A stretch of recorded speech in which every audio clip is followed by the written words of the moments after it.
Yeah, we switched the order of presentation because we did the work with a group, and I will first present a literature study, and then my colleague Ria Kuppers will present an application of a tryout study. And so the problem is, our problem was to know what is the effect of assistive devices facilitating walking, and what evidence do we have on the impact of these different devices on body structure and function, activity and participation. And first, we need to know what is a walking device of a walking aid. That a device that uses residual capacity of the child to stand and walk and assist in standing, balance, and locomotion. We used a definition by Fass, and which is already old, really, and we added to be 21st century, is providing actuated movements of the legs to support or replace self-initiated movements. So what does that mean?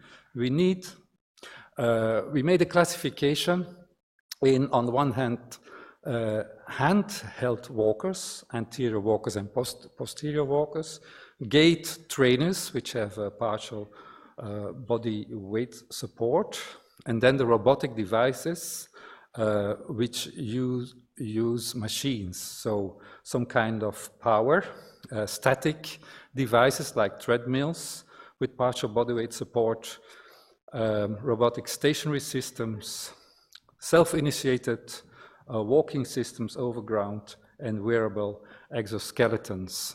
The latter two are dynamic. In fact, with the cooperation of master students in physiotherapy, we made the first 3 studies of the literature. First, to study the trunk and pelvis movements during gaits with and without external control, a second on the kinematics of gait pattern, and a third on hand function. And later, a year later, the last year, we did a kind of synthesis on to study the impact these devices have on body structure and function. So, with this literature study, which in the end we kept 44 articles with full text, which we could evaluate, and we used the Oxford criteria of evidence. I'm not going to go entirely through this table. If first we look at the handheld walkers. If you look at the last column, the evidence is mostly low, level 4, level 2, level 2 study, 3 level 2 studies, which compare anterior and posterior walkers. Also, different authors use the same cohort with different authors, and that was also a big a problem to find out unique studies. Now, regarding gait trainers, there are more than 20 on the market, all very flashy models, and with more or less the same purpose. But one could, at first look, already suppose that they are not very facilitating for participation. For instance, can you go out with them on the street? Can you go to school with them? So not so many studies to result, and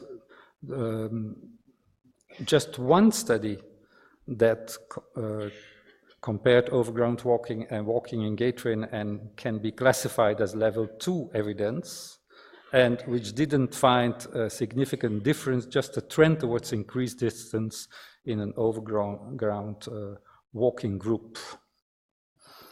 Now, what can we conclude? That the studies on handheld walkers have usually low-grade quality of research, not a definite evidence of affecting activity and participation, more on body function and structure, but is still hypothetical. But we know that posterior walkers facilitate more upright positioning and energy conservation, but there is still a malalignment without the external support. Regarding the gait trainers, also low-grade quality. Here we have also the problem of heterogeneity and variety of walkers. The study here below, I only put the studies which have at least grade 2 quality. So we didn't put here the other studies with lower quality. So there might be an effect on all the levels of ICF, also on activity and participation, on motivation also, but that is at the level of assumptions.